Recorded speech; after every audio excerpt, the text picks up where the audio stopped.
दोस्तों, this is Y Triloki India वाले। और दोस्तों यार, ये है हमारा नंबर ऑफ सीरियल शेड्यूल। किसी भी कॉन्फ्लिक्ट शेड्यूल का कैसे फाइंड आउट करते हैं, मीन्स कोई शेड्यूल अगर कॉन्फ्लिक्ट सीरियलाइजेबल है तो हम कैसे पता करेंगे कि इसके नंबर ऑफ सीरियल शेड्यूल कितने हो सकते हैं। ठीक है, तो सबसे पहले हमारे पास एक शेड्यूल दिया है, एक शेड्यूल। सबसे पहले हमें पता करना है कि जो शेड्यूल गिवन है एक कॉन्फ्लिक्ट सीरियलाइजेबल है कि नहीं। तो मैंने आपको बताया था कि किसी भी शेड्यूल को कैसे हम चेक करते हैं कि कॉन्फ्लिक्ट सीरियलाइजेबल है कि नहीं है।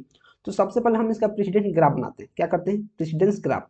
अगर ग्राफ एसाइक्लिक आता है तो कॉन्फ्लिक्ट सीरियलाइजेबल है, अगर ग्राफ साइक्लिक आता है तो कॉन्फ्लिक्ट सीरियलाइजेबल नहीं है। तो मैं क्या करूंगा, इसका प्रेसिडेंस ग्राफ बनाऊंगा। मैं लिखूंगा यहाँ T1, यहाँ लिखूंगा T2, यहाँ लिखूंगा T3 और यहाँ लिखूंगा क्या, T4।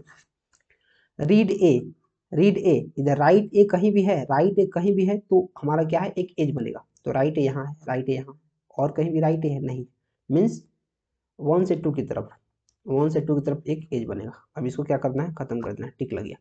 राइट ए, रीड ए कहीं भी है, रीड ए कहीं भी है नहीं है, तो राइट ए कहीं भी है, हाँ राइट राइट में भी कॉन्फ्लिक्ट होता है, तो 1 से 2 की तरफ, 1 से 2 की तरफ पहले बना हुआ है। ठीक, भगाओ इसको। Write B, read B write भी कहीं है, हाँ यहाँ है, राइट भी यहाँ है, मीन्स 2 से 3 की तरफ, 2 से 3 की तरफ, 2 से 3 की तरफ।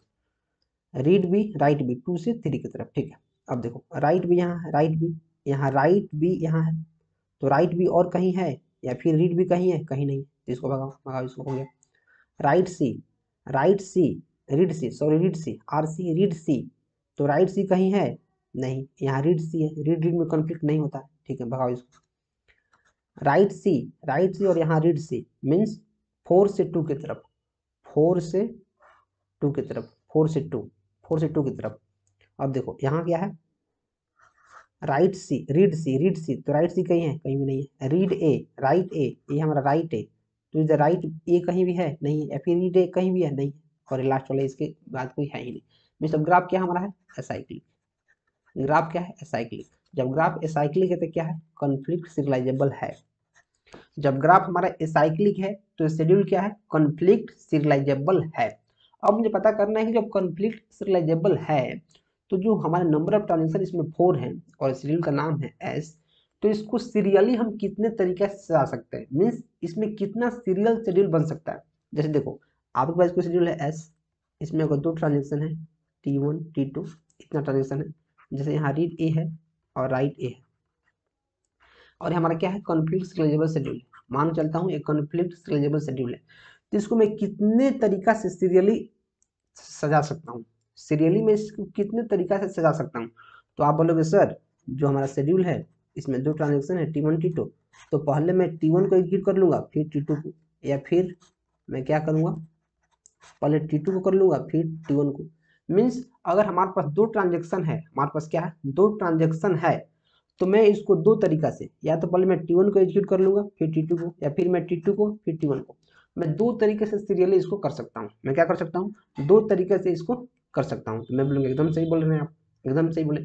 तो वहीं अगर हमारे पास कोई कॉन्फ्लिक्ट सीरियलाइजेबल शेड्यूल है तो इसको मैं कितने नंबर ऑफ सीरियल शेड्यूल में एग्जीक्यूट कर सकता हूँ, तो उसके लिए हमें टोपोलॉजिकल ऑर्डर जानना होता है। तो मैं वीडियो में आगे बढ़ूंगा और आपको बताऊंगा कैसे होता है।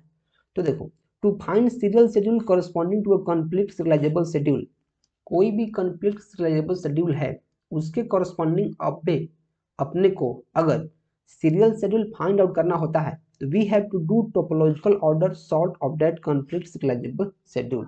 तो हमें टोपोलॉजिकल ऑर्डर या फिर टोपोलॉजिकल सॉर्ट करना पड़ता है। ठीक है, करना पड़ता है। तो हमारे पास अब टोपोलॉजिकल सॉर्ट क्या होता है, ए साइक्लिक डायरेक्टिव ग्राफ।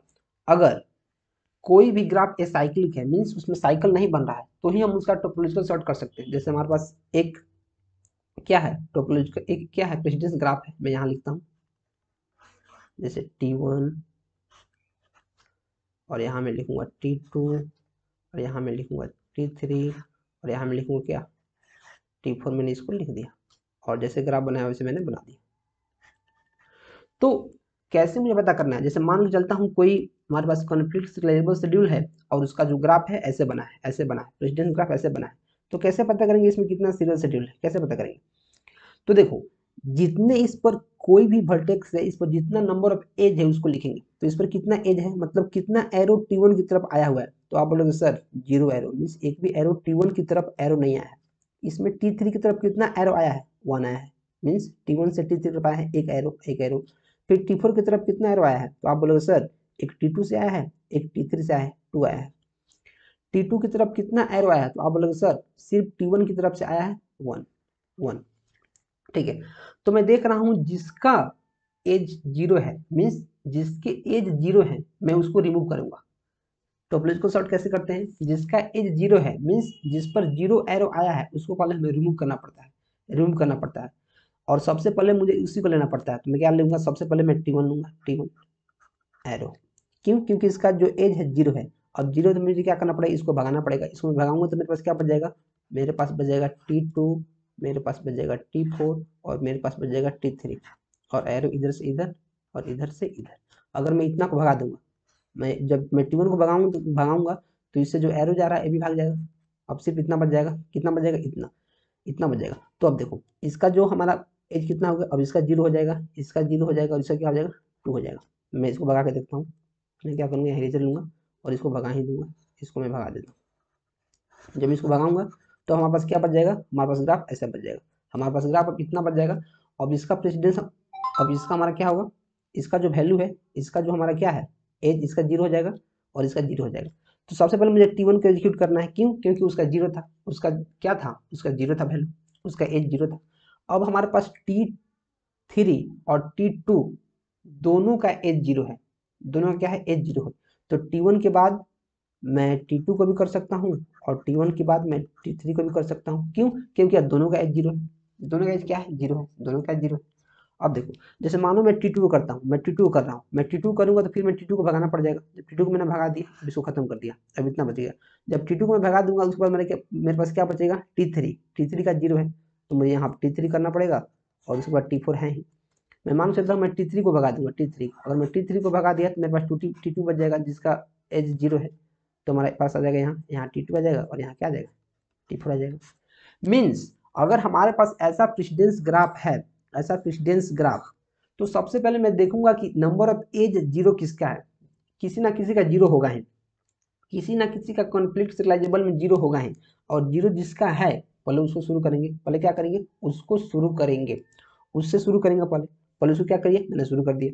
और उसको जिसका 0 है उसको हटाते जाएंगे, उसको हटाते जाएंगे और लास्ट में हमारा जो फाइनल आउटपुट है वो मिल जाएगा। तो इसको जो हमारा एस शेड्यूल है, ऐसा शेड्यूल का कोई भी अगर प्रेसिडेंस ग्राफ है तो उसको दो तरीका से हम सीरियली कर सकते हैं, पहले T1 T2 T3 T4, या फिर पहले T1 T3 T2 T4, ऐसे हम लोग कर सकते हैं।